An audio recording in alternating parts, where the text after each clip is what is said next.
माननीय भूपेश बघेल जी के निर्देशानुसार पूरे छत्तीसगढ़ राज्य में पहले 1333 सहकारी समिति थी, अब वो बढ़ के 2058 है।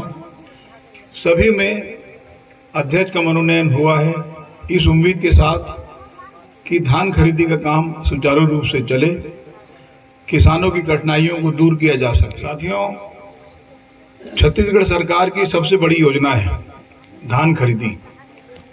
पिछले साल 98 लाख मीट्रिक टन धान की खरीदी हुई थी। इस बार 1 करोड़ 10 लाख मीट्रिक टन धान की खरीदी किया जाना है। 20 से 25 हजार करोड़ के लगभग का कर्ज छत्तीसगढ़ की सरकार अलग अलग बैंकों से लेती है। बहुत से लोग ये सोचते होंगे कि धान खरीदी के काम में भारत सरकार की कोई राशि है, तो आपकी जानकारी में ये आना चाहिए कि धान खरीदी के लिए भारत सरकार की तरफ से किसी प्रकार की राशि छत्तीसगढ़ सरकार को नहीं दी जाती, ना ही कोई कर्ज दिया जाता, ना ही कोई अनुदान मिलता है। 20 से 25 हजार करोड़ का कर्ज छत्तीसगढ़ की सरकार लेती है। धान खरीदी का काम होगा, धान खरीदी के बाद परिवहन के बाद उसका कस्टम मिलिंग, चावल बनाने के बाद भारत सरकार से केवल इतना चाहिए कि हमारा चावल जो है वो भारतीय खाद्य निगम में जमा हो जाए। तो धान खरीदी में जो राशि लगेगी, परिवहन में, चावल बनाने में, पहुंचाने में, वो टोटल हिसाब बनाकर हम देते हैं और हमारा चावल जमा कर लिया जाए, केवल एक निवेदन उनसे हमारा रहता है। अब चुनाव के समय का याद करें, कांग्रेस पार्टी ने कहा था कि हम 2500 रुपया प्रति क्विंटल के हिसाब से धान खरीदेंगे। 2018 में आप सबके सहयोग से सरकार बनी और 2019 की जो धान खरीदी थी वो 2500 के हिसाब से सीधे आपको भुगतान किया गया। लेकिन उसके बाद भारत सरकार की तरफ से अड़ंगा लगाना शुरू हो गया। वहां से चिट्ठी के ऊपर चिट्ठी बार बार कि यदि समर्थन मूल्य से अधिक में धान की खरीदी होगी, उसका भुगतान होगा, तो हम भारतीय खाद्य निगम में चावल जमा नहीं लेंगे। अब लगातार मुख्यमंत्री जी भी गए, हमारे मंत्रिमंडल के साथी गए, दिल्ली में मुख्य प्रधानमंत्री जी से मिले, वहां के केंद्रीय खाद्य मंत्री जी से मिले, लेकिन उन्होंने अनुमति नहीं दी। तब हम 3-4 लोगों ने बैठकर एक नई नीति बनाई कि जो वायदा कांग्रेस पार्टी ने 2500 रुपये प्रति क्विंटल का किया था वो तो देना पड़ेगा, और यदि नहीं दे पाए तो स्थिति ये बनेगी कि लोग बोलेंगे वादा खिलाफ। तो इस हिसाब से एक नया योजना का निर्माण किया गया जिसका नाम है राजीव गांधी किसान न्याय योजना। अब उसके हिसाब से खरीदी जो भी समर्थन मूल्य होगा, खरीदी होगी समर्थन मूल्य में, और अंतर की राशि राजीव गांधी किसान न्याय योजना के नाम से 4 किस्तों में आपके खाते में दी जाती है। और उस हिसाब से 2 साल पहले तक पूरा 2500 के हिसाब से आपको भुगतान हुआ। पिछले साल आपने जो बेचा, हमारा वायदा 2500 का था, लेकिन आपको भुगतान हुआ 2540 रुपये प्रति क्विंटल के हिसाब से। और इस साल जो धान अभी आप बेच रहे हैं, इसका आपको मिलेगा मूल्य 2640 रुपये प्रति क्विंटल। अब धान खरीदी के अलावा एक वायदा और भी, बहुत से लोग सवाल उठाते थे कि जिनका गरीबी रेखा के नीचे नाम ना हो तो क्या उनको भी राशन कार्ड मिलेगा। लेकिन वायदा था कि दिया जाएगा। यदि कोई बहुत अधिक पैसे वाला है तो उसको भी राशन कार्ड देंगे। इनकम टैक्स जो पटाएगा, इनकम टैक्स पटाने वाले का 10 रुपया, बाकी सबको 1 रुपये किलो में दिया जाएगा। लेकिन पूरे सभी लोगों को राशन कार्ड के दायरे में लाके राशन कार्ड देना है, ये तय हुआ। अब 4 साल बीतने के बाद बहुत से लोग ऐसा कहने लगे हैं कि हमारे राशन कार्ड को तोड़ के 2 भाग करो। कारण बताते हैं कि परिवार बढ़ गया, तो बहू आ गई, बेटे की शादी हो गई। तो इसके लिए भी हम लोगों ने अनुमति दे दिया कि यदि आपको 2 भाग करना है राशन कार्ड का तो आप कर लें। और मैं ऐसा समझता हूं कि करीब 25-1 हजार राशन कार्ड विगत 6 महीने के भीतर हम लोगों ने अलग अलग स्थानों पर बांटा है। लेकिन हर जगह जहां भी मैं जाता हूं, इस बात की जानकारी जरूर लेता हूं कि क्या सभी को राशन कार्ड मिला या नहीं मिला, क्योंकि उससे ये पता लगता है कि योजना सफल है कि असफल है। तो मैं, आप भी यहाँ पे बहुत बड़ी संख्या में लोग हैं, मैं जानना चाहूंगा कि इसमें ऐसा भी कोई व्यक्ति है यहाँ पे कि जिनका राशन कार्ड नहीं बना हो, तो हाथ उठा दे। नहीं बना हो तो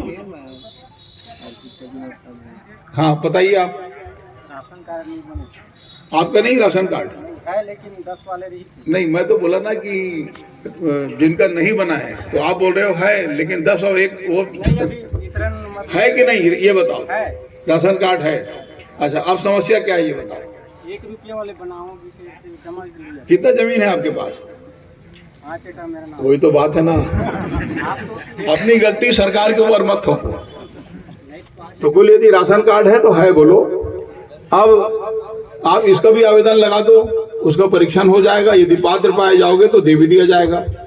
लेकिन मैं ऐसा समझता हूं कि एक व्यक्ति ने हाथ उठाया और वो भी राशन कार्ड है, लेकिन 10 वाला है, 1 वाला चाहिए। तो कुल मिला के ये पता लगा कि 100% लोगों के पास राशन कार्ड है, मतलब सरकार की योजना सफल है।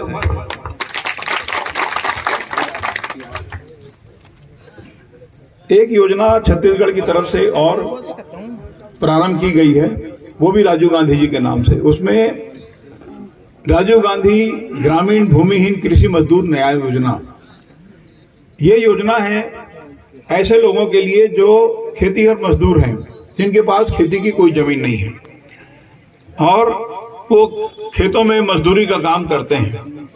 इनके लिए मैं ऐसा समझता हूं कि पूरे देश में छत्तीसगढ़ सरकार पहली सरकार है जो भूमिहीन कृषि मजदूर न्याय योजना के नाम से ऐसे लोगों के लिए योजना बनाई है जिनके पास 1 डिसमिल जमीन नहीं है, और इनको 7,000 रुपया सालाना दिया जाना है, जिसका 1 किस्त दिया जा चुका है।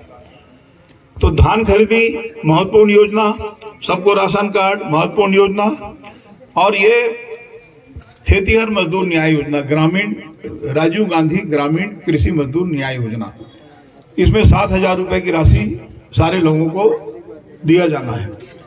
इसके अलावा इन योजनाओं के अलावा लगातार विकास का काम किया जा रहा है, और जिस प्रकार से जनता का भरपूर आशीर्वाद मिला था, तो 90 में से 68 विधानसभा कांग्रेस पार्टी ने उस समय चुनाव में जीत हासिल की थी, जिसको बोलते हैं कि 3/4 बहुमत।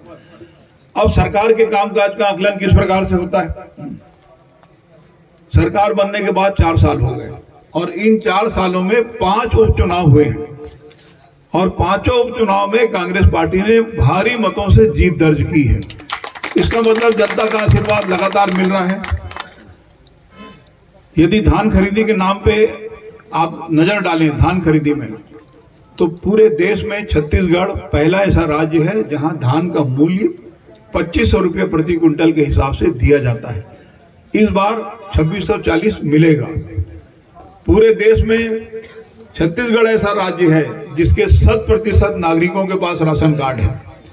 सारे लोगों को राशन कार्ड में दायरे में लाकर दिया गया, और पूरे देश में छत्तीसगढ़ पहला ऐसा राज्य है जहां पर भूमिहीन कृषि मजदूर न्याय योजना के नाम से योजना संचालित की गई, जिसमें उनको प्रति परिवार 7,000 रुपये वार्षिक दिया जाएगा। इन सब योजनाओं के नाम पर लगातार बहुत अच्छे ढंग से कार्रवाई चल रही है। इन योजनाओं के अलावा एक बात और भी है जो विशेष करके इस विधानसभा में संचालित है।